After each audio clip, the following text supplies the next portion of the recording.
Hi, friends. It's Z. I'm here with some really sweet hearts, and I'm excited to have this conversation together. I am here with my partner, Ethan, and one of my really dear friends, Julia, and Julia's partner, David. And we are going to talk about love and be in a conversation that's celebrating our relationships and also is in the spirit of a prayer for our younger selves, our earlier stages of our journeys around partnership and secure attachment, and also a prayer of support and inspiration for anyone who's wanting to grow capacity around secure attachment in partnership. So I could not imagine a sweeter combo of folks right now to get to explore this with.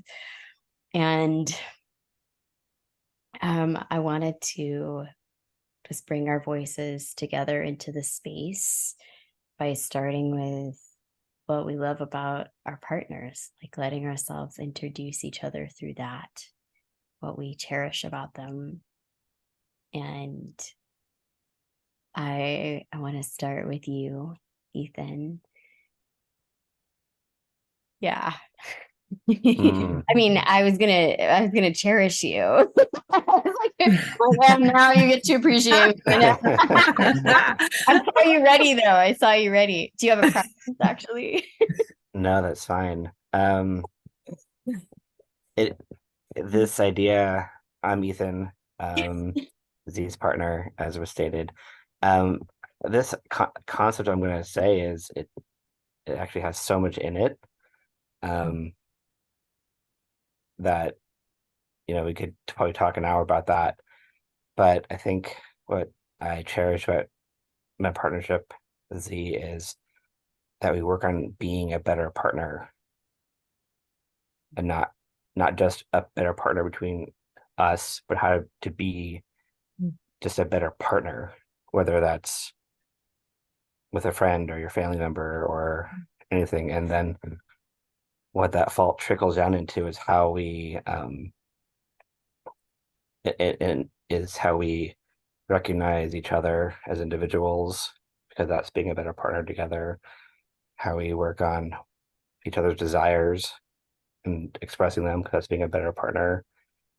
Um, and how we work on repair, because that's being a better partner. And you can do all of those things with any relationship you have in your life.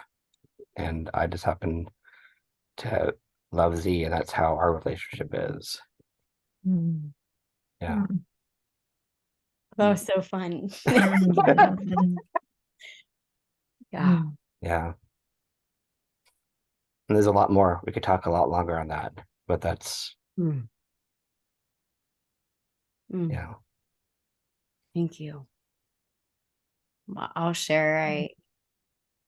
You are such a such a generous person that before I knew that choosing partnership with you was also choosing to be at my growth edge to be a more generous person. Like I knew that by stepping in with you, that I was like, okay, for this to be really healthy and exchange, like I'm going to learn a lot about giving more with my heart because you are one of the most generous people I know. As a friend, as a lover, as a playmate, as a family member. And I was like, wow, like, yeah, I'm saying yes to that. Like, because that inspires me. And you're also the switchiest person I've ever gotten to partner with. And I've been looking, and that is in so many dimensions. Like there's so much play in who we are to each other. And that is switching around gender energies, around dominance and submission, around different states and animals. And like there's just so much creativity and versatility in all these different flavored ways we get to find our arrows together. Mm. And that has been a huge blessing. I don't often feel matched in that kind of Mm. experimenting. And it's something I really cherish. Yeah. Mm. Yeah. Hmm. It's really sweet to hear those things and witness you two cherishing each other. And yeah, I'm really feeling the just getting to be connected with you, Z, and your um history and your story and your relationship journeys, and getting to like hear you starting to connect with Ethan and starting to be like, whoa, I really feel like this is a place where I could experience more secure attachment and deeper delving into that. And I know that wasn't part of setup of what we're doing right now, but it's just coming For for real. Yeah. me is that piece, and also yeah, my cherishing of our relationship, mine and yours, Z, and our getting to witness each other in this big move of yeah, the arc through having troublesome uh, and beautiful experiences, and yeah, getting to see this blossoming of this relationship now, and Mhm. cherishing the depth of sharing that we've had. Yeah. Yeah. Thank you. Oh, sweetie pie. Get it? Ah. Cherish the cherishing. I like that you're cherishing. Oh. Oh, I'm really cherishing how, and just seeing your face come up on the screen, I'm like, oh, I love you. Ah, yeah. Do you have a preference of going first or second? I think it's going to be excruciatingly amazing either way. So I don't think I have a preference. I'll probably get emotional on both sides of this. So Mm. We'll see. we'll see. Why don't you go first since you're already rolling? Yeah, great. Oh, I feel just like very overwhelmed about the amount of cherishing um that I have towards you. And Mm. yeah, I mean, one thing is feeling like cherishing is in the forefront of our relationship.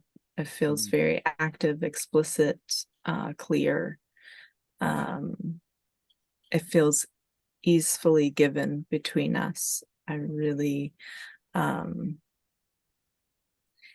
yeah, I think the amount of intentionality that you bring and that we can bring together, the capacity that you have to be intentional, and that we have so much alignment about intentionally creating the security that we want. Um, yeah, it just feels incredible. And I really cherish that we can laugh together. There's so much good humor. I cherish the immensity of the erotic um, Whatever that is. connection, versatility, energetic bigness.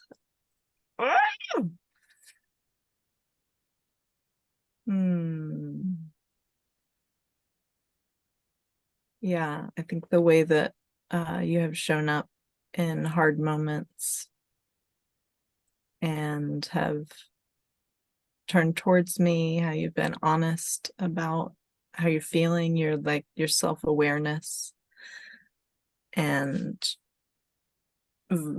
capacity to be vulnerable.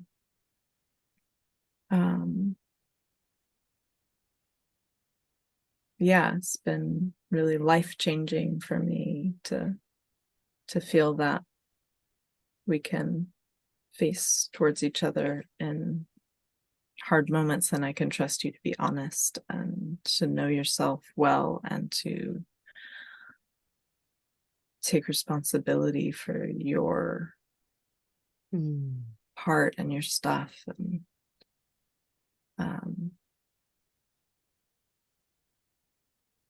yeah, this is some of the things on top for me right now. Yeah.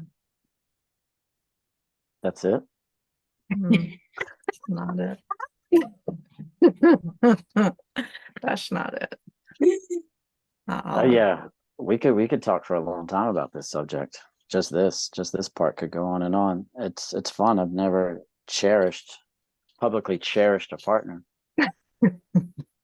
What a good idea. Yes. Well done. Mm-hmm. Yeah.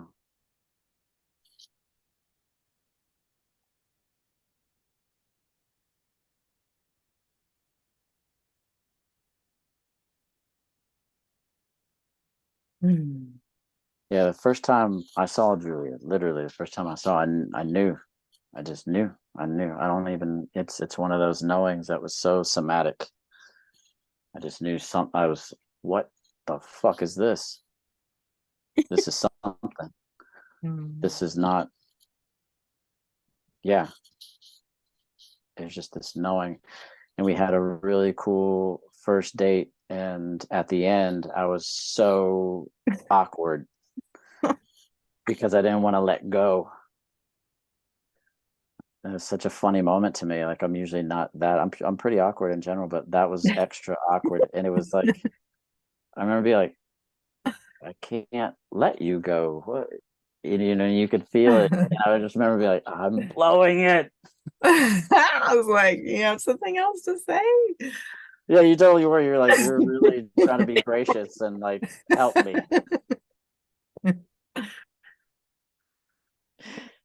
But what that makes me, the point of that is it was okay. Mm-hmm. It was okay to be awkward. It was okay to be that in it. It was just this pure feeling and desire that I couldn't hold back. I couldn't fake it. I couldn't pretend to be not totally moved by meeting you. And I think one of the things that's been so incredible about this relationship is I don't feel like there's any part of me that can't be held in the relationship.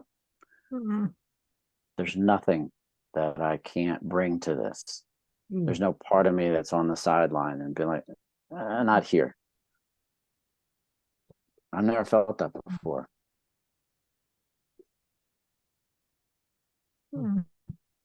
It's a level of trust and security that I've prayed for and imagined, but just didn't know was real until now. And so, yeah, I can go through sort of the specific things, but for me, it's really that. It's like, wow, nothing's off the table. And that's just it's such a joy. It feels infinite. One of the experiences that I continually have with you is it just keeps feeling like the beginning, and not in like a flashy dopamine-y kind of NRE way. Not that there's anything wrong with that. Like, that's magical and not to be diminished, but this is like a steady beginner's mind experience with you. Like it just keeps feeling new. We're just getting started. The best is there's just this avalanche. I mean, not avalanche. What's the other thing? Iceberg of just it is avalanche. Avalanche of icebergs. Yeah. Just like the best is there's this huge, the best is yet to come. And it's always, this is amazing. And the best is yet to come. Anything's possible is the sense that I have in this relationship. And the humor is critical. I mean, that's I think one of those things where it's like I've had a hard time finding that level of compatibility with humor. Like I love the level of complexity that can be held where it can just be total reverence and sincerity and dropping in and vulnerability, and then 2 seconds later can be absolute irreverence and dark humor and sarcasm and cynicism and talking shit. And to have those two things be able to sync this way is just wow. So good. And then the last thing I'll say for brevity's sake is I feel like I'm not interested in any sustainable intimacy that can't weather conflict. And there was a part of me that was waiting in that process of getting to know you. It's like, I can't wait. Excited, literally excited, which sounds weird, but for me, like I can't wait till our first legit conflict. Because that's when I get to really like lean in on another level. And that has to be that willingness to go there and be like collaborative in that. And so when we had it, I knew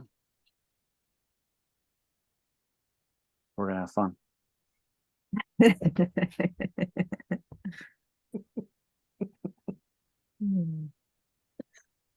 I don't even know the word for this, like friend partner crushing. Like I'm like, it's so good. It's the cherishing together is so delicious.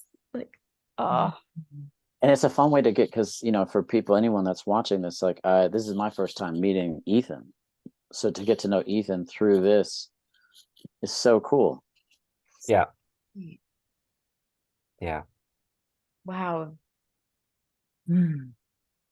I relate so much to, well, I feel like there's a loop here that started that also is going to loop back to my connection with you, Julia, because part of how we got here was our friendship. Like not just got on the screen, but like part of how I got to this place in my relational life was through our friendship. And us like riding out our earlier stages of different relational explorations, like being in a triad at one moment, being in a producer teacher role and a teacher student role, and our relationships are falling apart, let's help each other role, and like seeing like late night conversations. I want this to be better for me. What do we do? Like, like so many moments that were not this, right? That are just so real that like led us here, and just like I so relate to what you said, David, of like all the parts of me can be here in my friendship with you, Julia, in my partnership with you, Ethan. Like there's a wholeness that is so important to me in a culture that doesn't often feature that, right? And I feel that here, and so I'm so grateful, and I feel this. I think in our culture we can get hyper focused on partnership as like the top rank of intimacy, and there's also part of the thriving here has also been the friendship, like the diagonals here on the screen. It's like having those close friends around us when things are rough that we can also turn to for perspective and support and celebration. And yeah, that healthy partnership thrives inside of an ecosystem of additional relations as well. And I feel like my partnership has helped me be a better friend, and my friendships have helped me be a better partner. And like I love that generative nature, when we allow it to be that. Mhm. So I'm so grateful to be here with you all. And I'm the next question I want to plant for us in this space is what made it possible? What made it possible in each of our eyes for this new level of secure partnership to happen? And that might be something that made it possible internally. It might be something that happened between you two. It might be something more external, but what did you notice contributed to that? Or maybe is still contributing to that? Mm-hmm. Hmm. A lot of pain and dissatisfaction. Yes. It's so real. I mean, one of my favorite sort of definitions of wisdom is just exhaustion with bullshit and the stuff that doesn't work. And so I think there was something really interesting about meeting Julie at the time that I did. There was sort of just a like, you know what, I'm done. I'm waiting until I get exactly what I want. I'm tired of trying to piecemeal these things together. I'm tired of it not feeling like it's in real alignment. Like I'm ready to be alone and wait, and maybe it doesn't come, but I know what it needs to be because of all of this. And not that none of those things were mistakes. None of what came before are mistakes or problems. It was just sort of leading me to this place where it was just like, yeah, no, I know what I need to have now. I know the elements that are really I know what my secure vision of secure attachment feels like and looks like internally at that vision level. And I'm ready to wait. And so I had closed down all the dating apps and was really, I was just like, I'm just going to focus on me for a while, work and this and my son and this and that. And just like, and then literally days later, Julia came into my life. She had been stalking me for a while, which I didn't realize. So there was already that energy in the field, but I didn't know that yet.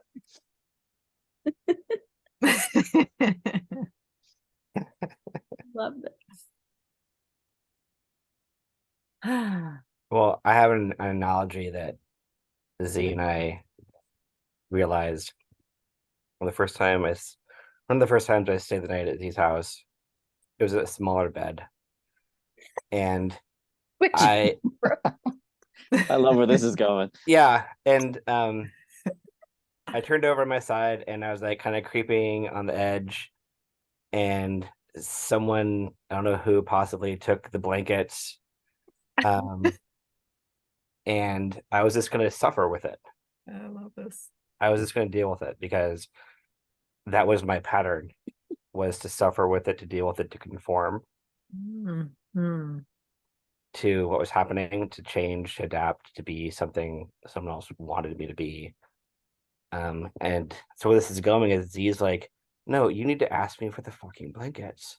You need to wake me up and get the like, I don't remember what exactly the words, but you need to get the blankets. If you need blankets, you need to make it happen. You need to tell me what you want. Yeah. Right. And so, and I didn't, no one's ever said that to me before. I'm not kidding. Like I said, I need you to wake me up and say, give me the goddamn blanket. Yeah. I can't sleep. Yeah. And it was like, the analogy is it's not going to work if you don't tell the person what you want. Yeah. Mm-hmm. And if those things don't align, that's okay. Right? If it, um, and then if you have a good relationship, even if it's going to be your friend or you're not going to have one, because you're not going to try to like fit and contort and into being what someone else wants just so you can be in a relationship. Because my pattern is to do that, and also to act from a place, also with something that Z said we talked about, a place of scarcity. That's right. Yeah. So that's been my pattern. That's been where I've come from. That's been all my pain and suffering and struggling relationships with my life, was scarcity. And then, oh my gosh, I have someone. Let me just figure out how to make it work and move around and let them have the blankets, and go sleepless, which is hurting me. Like, that's an analogy, to go without so they could have more. Deprivation. Yeah. So when I knew that I was having a new level of secure attachment is when Z's like, if you don't tell me what you want, this isn't going to work. And it wasn't a threat. It was an invitation, right? Is tell me what you want, because I really want this to work, but we want to know what we want. And that was new and powerful, and I've taken to it. It's not perfect. I still pattern myself. I do, but Z's like, hey, you're patterning. Or I'm like, hey, I just patterned. Like, I have the language for it, and that's huge. And it's still a journey for me. That's right. But that open communication has been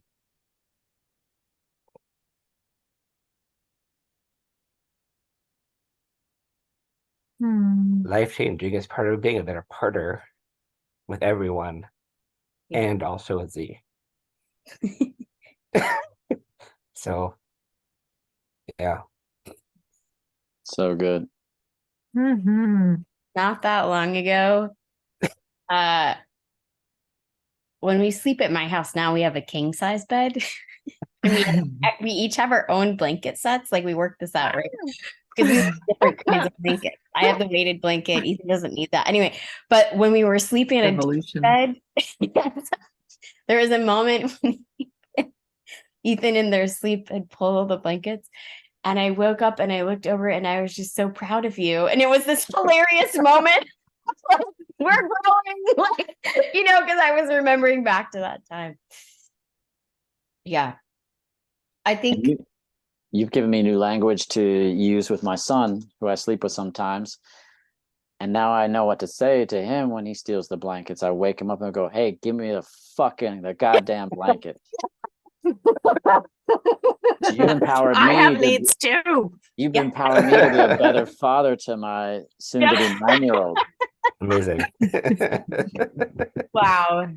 Yeah. So thank you. Yeah.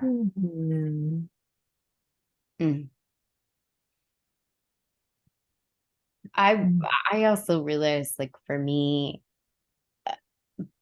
because I'm a sexuality and kink educator, I have like so much more. It feels vulnerable to say this, but I have more experience guiding people around a spiritual erotic ritual, like as a group or with myself.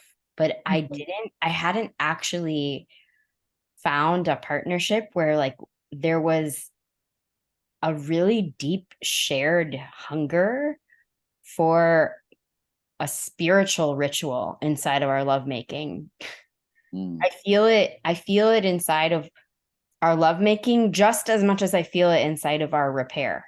It's like, okay, we're going into ritual space. This is bigger than our personalities. This is sacred.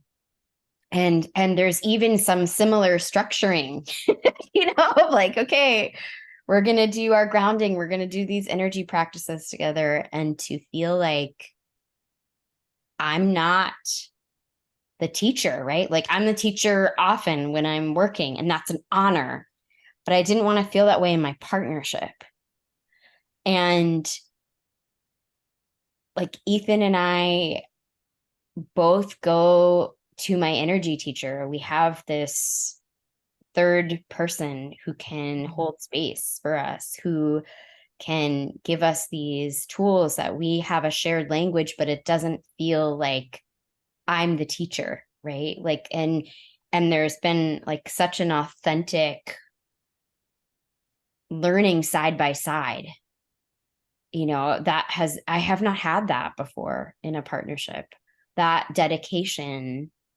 And this, my energy teacher, Tini Dakini, I've worked with her for over 15 years. Like whenever I get to the hardest moments of relational rupture, she's the person I go to. She's worked with me and my mom, me and my exes, like she's seen the worst of me and the best of me. And that she's on our team and that we can both turn to her is extraordinary. It brings so much more resource to us.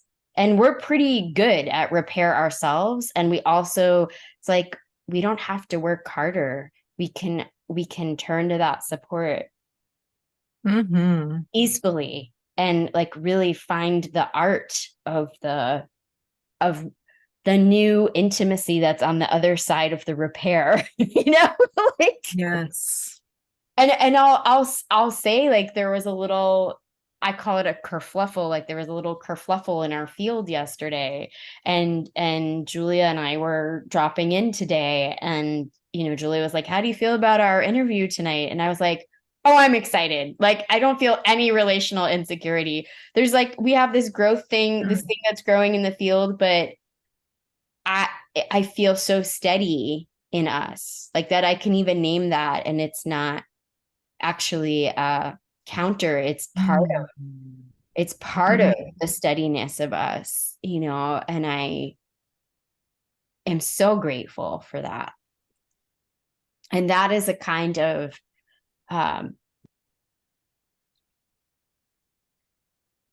trust and resting in connection that I did not have much of my life. So to have that in these recent years, like really,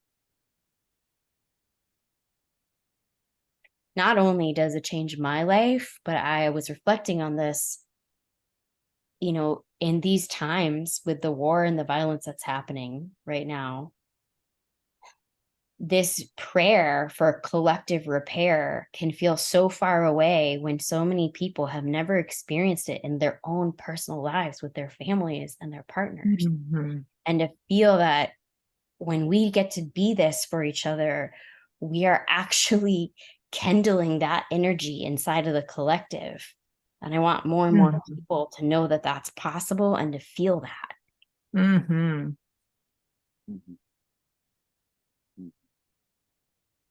Yes. Really struck by how much I feel that in my relationship with both of you, Z and David.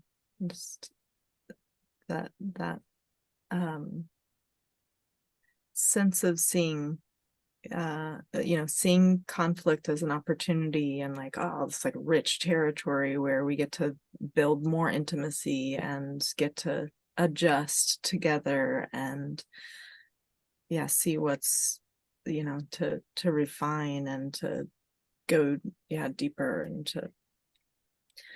And that I feel like just so aware of how that's kind of like my deepest yearning, from childhood of, maybe everyone has that deep yearning, but it's definitely like central to my life, and I going back to my parents and their inability to like really feel at peace with each other, and out in the life and inside of my body, and just wanting that. And the question of like what made it possible to like get to this place for me, I feel like yeah, such a journey of seeing how much I've been motivated with like trying to make it work and not recognizing when it's a one-sided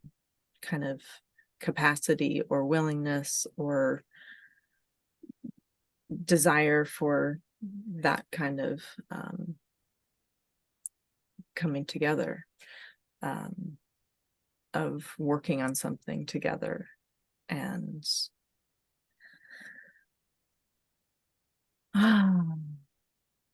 yeah, I think it's partly for me, I think that taking ownership of like seeing how much of a intense conflict inside of myself that's been, and trying to like get it from someone else, trying to get my sense of I'm okay, or my needs are okay, or my boundaries are okay, by, you know, I just really feel like there was a major turn towards myself, or a major reckoning, kind of on the wake of before. You know, maybe it's been a long journey, but feel like there was a really different level of turning towards myself, just before meeting David, and kind of a similar like, okay, I will, it's better, I would rather be alone. I would rather, like, it's not worth making these kind of compromises that I've been in. Like, there's things that I'm really wanting, there's things that I'm really needing, and getting clear about that, and getting clear about, you know, being able to turn towards myself for recognizing that those are really crucial, important. Yeah, I know that feels like a kind of long jamble journey. But it feels like that there's a mixture of things, of really turning towards myself and being secure for myself, and really practicing that in very real and substantial ways, of seeing how much I abandon myself in my day-to-day living, and being able to be that, and be more stable and sturdy and strong, and seeing that it's a process, and that, you know, doing that repair and all that work with myself, and being committed to that. And also, like, you know, in some of the workshops and things that I've done with you, actually, and in other places also, having opportunities to really vision and clarify what I'm looking for, what I'm wanting, what's important to me, what inspires me, and having those really named and visioned out, and so then it being so clear to recognize coming. I mean, I don't even know that it's clear recognizing, seeing it in you, David. It feels like, even at first, it feels like, yeah, it just feels like on a spiritual level, all of those things were big yes signals in my field. And yeah, that depth and subtlety and energetic connection and humor, just having the capacity to repair, all of these things being like so explicit over and over years, getting more and more honed in, and just really so beautiful to see that then be so specifically matched, in connecting with you. Yeah. Yeah. I think, and we did a cool job of, I think we were really naming those things as we saw them. I mean, this is the most explicit that I've ever experienced this kind of tracking as a relationship has evolved. Like, I feel I've never felt that I've been meta observing a process this way before and been so in it as well, not as a detached observer in any way, but like, wow, there's been these milestones of taking a step back together and be like, wow, I really knew that I needed the next relationship to have this level of sense of humor, like about some of this shit.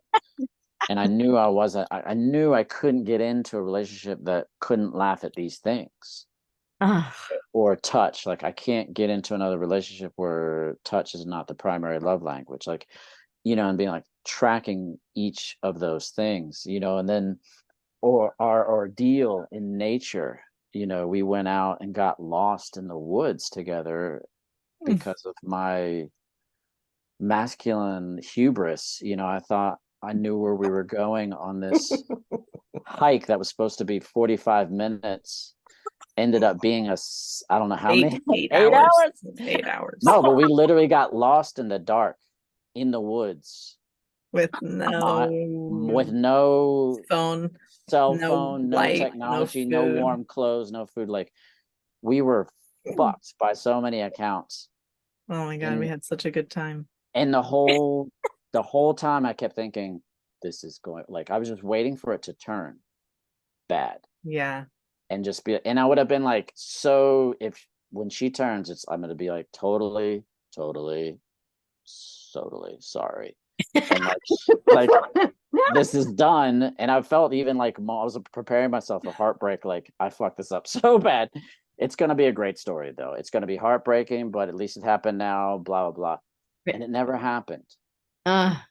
We never turned on each other. It was the best time ever. I mean, I couldn't believe it.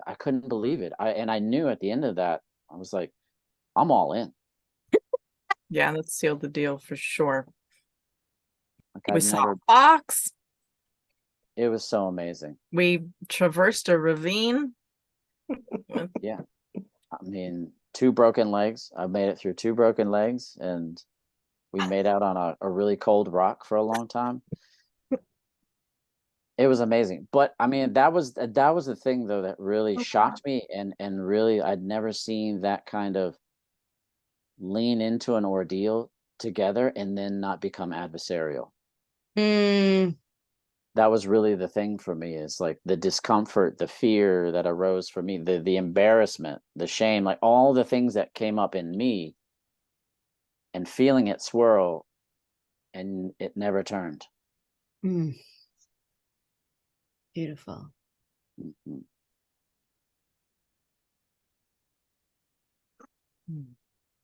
Wow. Well, as we start to wrap up in these last few minutes, this has been so fun.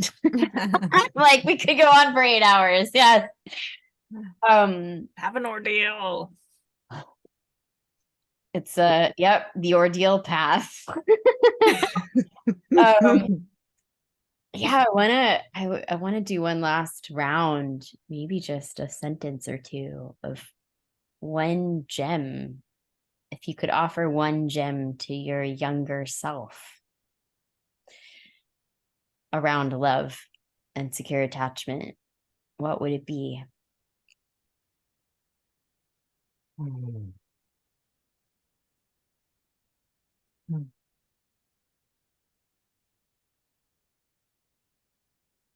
I can go ahead, Liv. Are you about to? I was gonna say, I would say you're a snack. Be act, want, act, don't react. Be comfortable with you, because you're a snack. You're amazing. And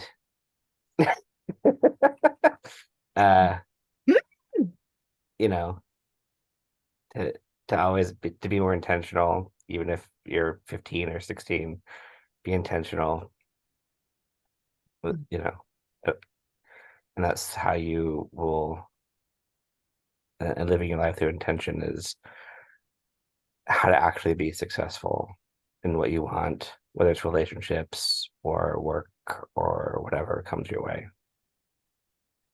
Spoken as a parent of a 15-year-old. Yep. And just saying, just in case, even if you're 15. Yeah. I um I had a brain injury in March of 2020, and so I developed a very steady self-care practice, and my healing journey catapulted my self-connection. Mm. When I look back on that, and I used to have a daily practice even before that injury, but I had to become a sanctuary for myself in a new way when I spent most of 10 months laying in the dark. And that time, I got to develop this continuity of self connection that I had never had before. Mm.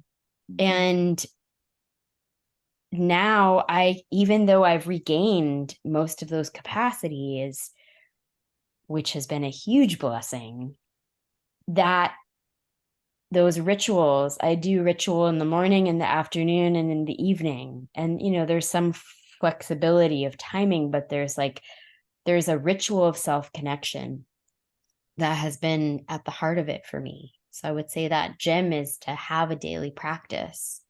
And in that self connection is when whatever might feel anxious or avoidant, like, gets to have attention and gets to be like rooted in me. Mm. And that has created like a reservoir of presence for myself that then I can be more intentional with you, Ethan, or with someone, because there's actually a self-witnessing, a self-connection that's much more steady. And there was something you said earlier, Julia, like those moments of noticing when we've abandoned ourselves, and it's like when I have that daily practice, it's like there isn't that accumulation of that backlog of self-abandonment. It's like, hey, yeah, in the last 12 hours, we need to talk about this. Okay. And have a little internal conference call, and it's like, yeah, I lost myself there, and I can feel that more because I've got this baseline of self-connection that has accumulated with these daily practices. So that's my gym for now. Yeah. Mm. Mm. It also gives me that time to be like, oh my God, I'm so lucky I fucking love Ethan, like, and to get to have that time with myself to feel that, not just when I'm saying that to you, but like to have the space in me to hold that too. Mhm. Yeah. I like that. Yeah, Z, earlier you were using the word sacred. It's been interesting because that word's been really corrupted for me, unfortunately. I had religion forced upon me. Um, grew up in the church, unwillingly. Works for some, didn't work for me. And so it's interesting, language that sort of smacks of religion. I have to recalibrate in order to relate to it. But it's been interesting as I've gotten older, that's become in particular circumstances, especially relational circumstances, a word that I realized there's no other word for some of these experiences. And so I'm like, oh, how do I reclaim the meaning in a way that I can integrate it? And so I've tried to figure out, well, what does that mean even? What are we saying when it's sacred? What's another way of saying it? And for me, it was something that I would want to give to my younger self.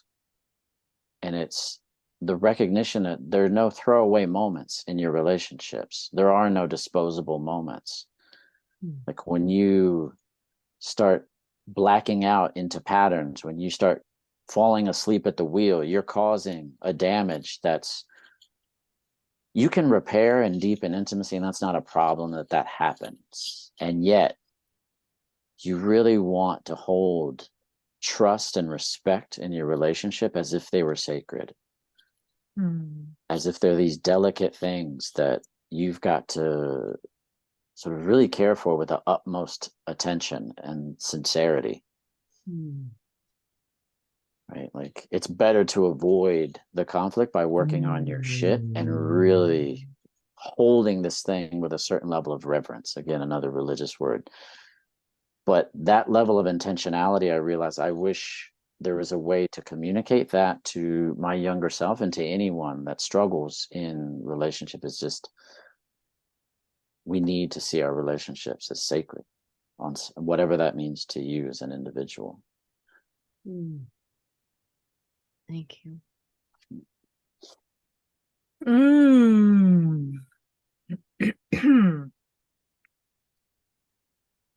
I think that for me also, it's also in this realm of the importance of connection to spirit. And I think for me, that's like connection through my altar, connection to myself, and especially connection to like my energy body.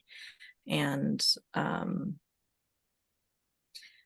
think the pieces of like my everyone's feelings and needs and boundaries and the messages that our body brings, those to the forefront of our attention, is so important.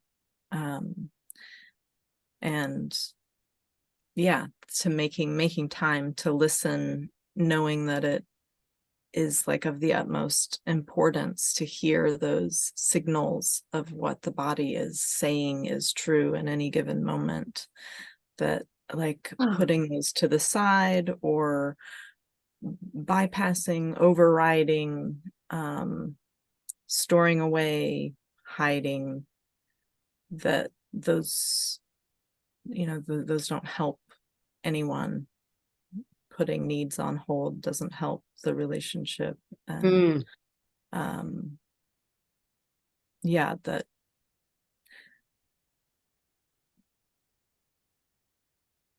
that it's a gift, that our energy and what it's saying and what it is speaking to is a gift. And when that looks like conflict against the kind of current of what it seems like other people want or where things are going, that it's a gift to divert and to speak up and say what it is sooner than later, and address things as the body tells us this needs to be addressed and this doesn't feel harmonious. My energy is not harmonious right now. My energy is having disharmony with what's going on, and something needs to come out. And to be with myself, to be with the self first with that, and at least honor on the relationship to the self level. Yeah. Use that as the compass and the guide. Yeah. And really thinking about my daughter and my son, and that, it's really nice to have that of like, oh, right. So interesting how the reframing of like, what do I think I should do can be when thinking of like, oh, what would I want my best friend to think of for themselves, or especially my child? What do I want them to? So I love that, trying to treat myself as I would want to treat my child. My child would treat themselves. Love that. Oh, thank you, friends. Yeah. Sweet way to be together. Is there anything that hasn't been said that really wants to be shared in this conversation as we start to close? Gratitude. Gratitude for Z, you initiating, offering the space, and what a nifty idea to cherish in this way and share that. Yeah. And to make a public conversation about what feels like a secure attachment. How do we create that? How do we do that? How do we cultivate that? Mm. Yeah. My gosh. Well, I could not have this conversation with myself. So I'm so glad y'all are here because it is a full experience. You have to like feel it between people, not just the concept of it, and wow. Yeah. Feeling so much resonance with all that's been shared. Yeah. Thank you, friends. Hey, friends. So we're back. Probably noticed we're wearing different clothes.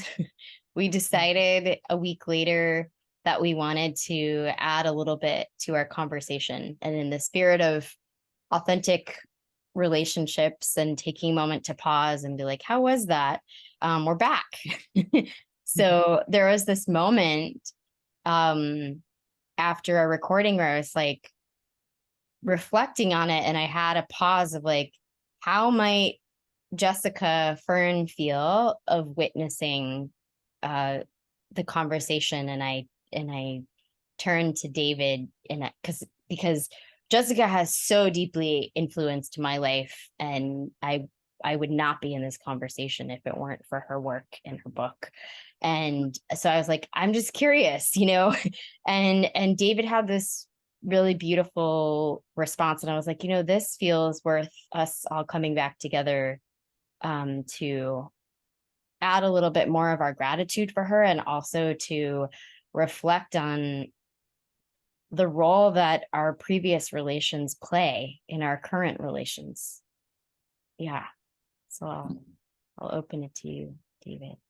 Yeah, I really appreciated that you were naming sort of that the way that our conversation unfolded and the potential impact that that could have on someone else, seeing that, especially knowing that it's public. So I was really appreciating your sensitivity to that possibility, being very relational.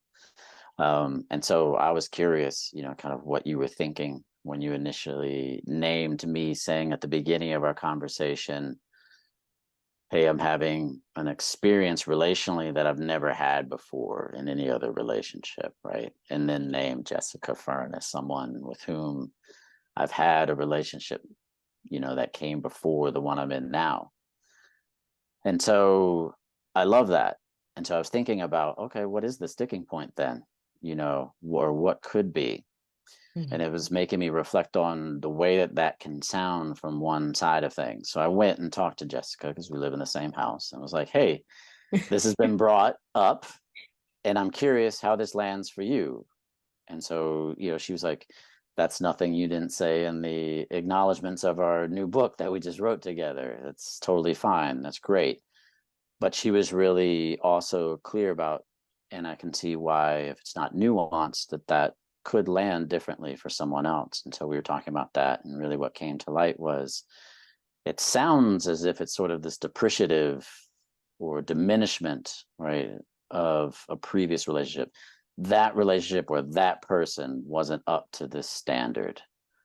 And that's really not what it is for me, especially in this context, right? And what I'm really leaning into or being clear about is I didn't know back then, right? There were parts of me that hadn't come online to experience the experience I'm having right now.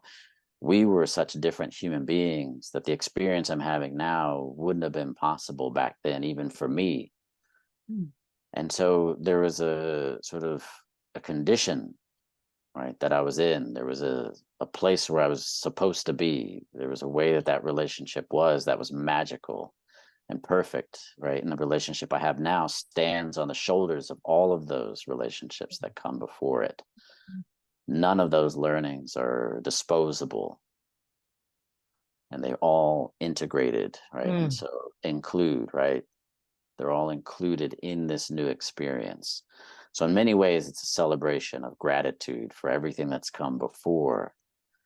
But unfortunately, I can see how that's not something that's explicit, in a comment like that. So I'm really grateful that we've gotten the chance to nuance that, right? Yes. And sort of segue into an appreciation of someone and someones that have come before.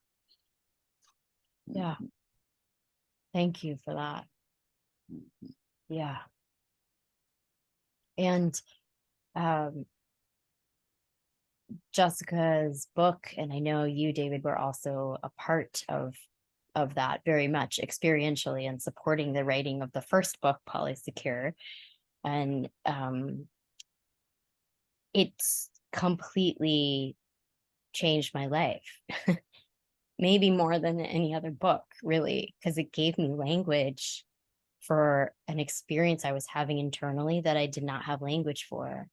And it gave me a shared language to begin to have with other partners and friends that we could start to bring so much more awareness and care to things that before had just felt like incredibly uncomfortable energy that we didn't know how to point to or discuss.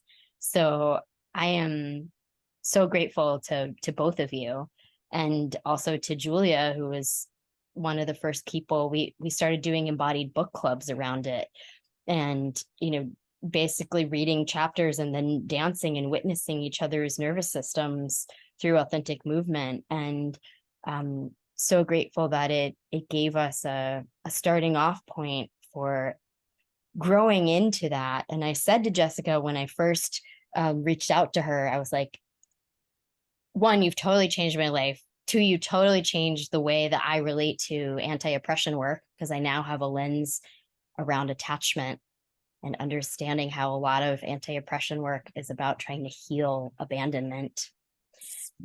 And then also, it's one thing to name those things, and it's another thing to give ourselves the space to integrate and heal from that with that new awareness.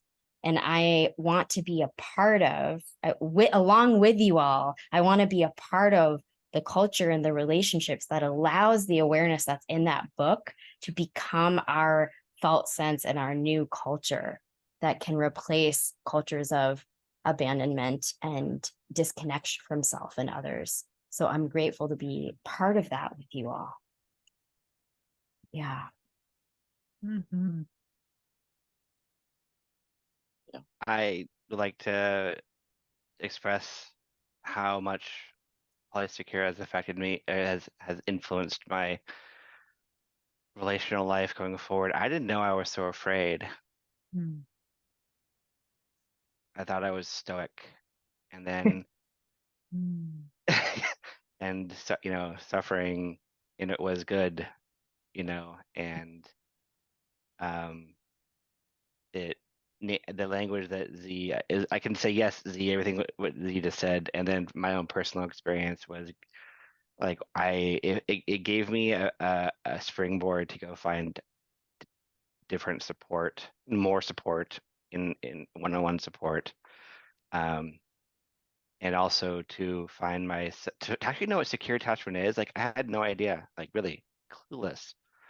And knowing just saying that word secure attachment, saying, knowing what a secure home base is, knowing what those things, they really allow me to experience relationships in a way that has never been so grounded and liberating and also secure. And those things they're together. Like you only can be liberated if you're secure, if you feel secure. Otherwise, you're trapped in a pattern of something. Mm-hmm. And so I want to say thank you, and I look forward to more, learning more, and yeah, that's what I have. Mm-hmm. Yeah, I just want to say that yeah, it felt like a missing piece from our conversation before. It felt like really hard to talk about my and your relationship, see, without saying how big of a piece of Polysecure and Jessica's work has been in this huge transformation that's happened in our life and lives and life. Yeah, just huge gratitude and so much ahas, and just totally yeah, you spoke so much for my experience of the gaining language for something that was already like alive, so searching and searching, and to find it literally has been like a Bible to me to have found that book, and then to find myself in Jessica's family. It's been like, I mean, there's just so many moments where I'm like, what is happening to me? And yeah, I mean, just in the way that David is speaking to, of on the shoulders of, yeah, I feel that so immensely in such a personal way, and in such this huge, like, yeah, the echoes of this book and how it's changing culture. It's changing my community. It's changing the people that I love, and it's, yeah, unfolding. The unfolding that is happening is so immense. And then the like personal, like experiencing David's growth that has happened through Jessica herself and their relationship. And yeah, it's just such an immense gift. Yeah, I don't know why it's possible. I don't know why Jessica is able to be who she is, and the ripeness of this moment, and her, and being able to put these words together and put it out to the world. And yeah, I'm just so grateful, and just really love her for who she is in her beingness of person that's not this author, but the real who she is really beautiful. Mhm. Thank you. Yeah. And the one thing I want to say is, especially in this context, is, yeah, the interesting thing about sort of the naming with you, Julia, I'm experiencing something I've never experienced before. Right. And yet with Jessica, I have this continued experience. Like, Jessica and I are still very much in relationship to each other. We're life partners. Like, there's been no one in my life that's changed me more. She's the mother of my son. Like, there's no replicating or substituting what Jessica has been in my life and continues to be. And so those things sort of, again, live together in me and in our relationship. Yeah. Thank you all. Feels so good to send love in this way together. So, yeah, I do want to share that Julia and I are going to be offering a 6-week series for couples called Love Rituals for Couples that I'm so excited to do with you. And will be guided body rituals as well as communication skills.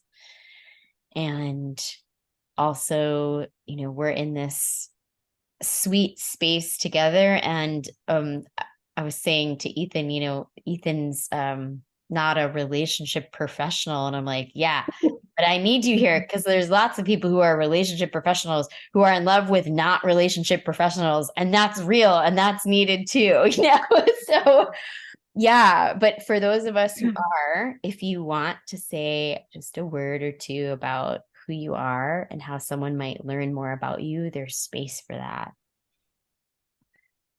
Yeah, I am a somatic experiencing practitioner, and meaning that I get together with people and we have sessions where we talk about nervous system and retraining the nervous system and the body's experience in the moment.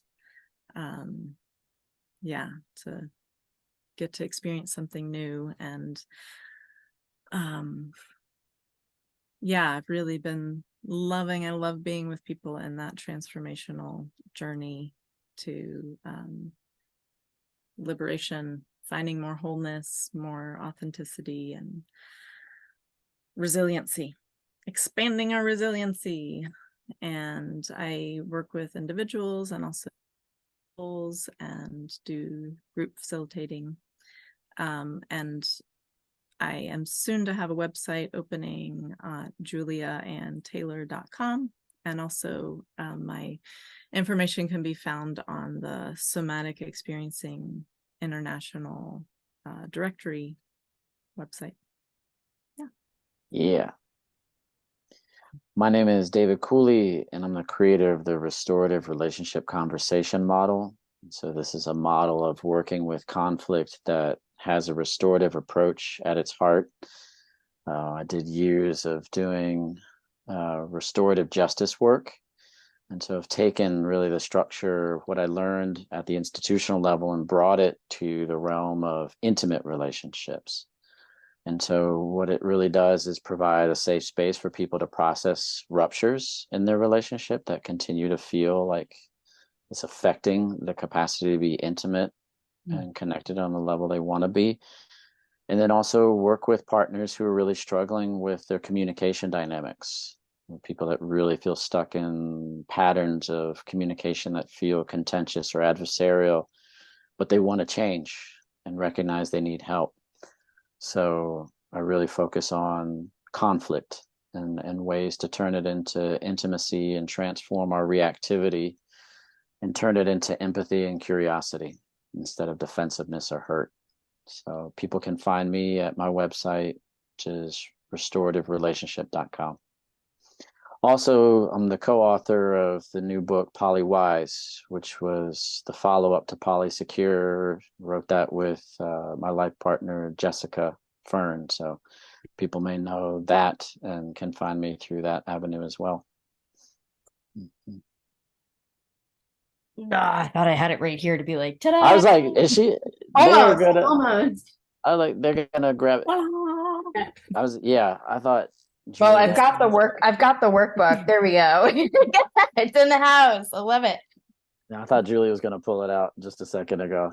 Amazing. Saw the hands.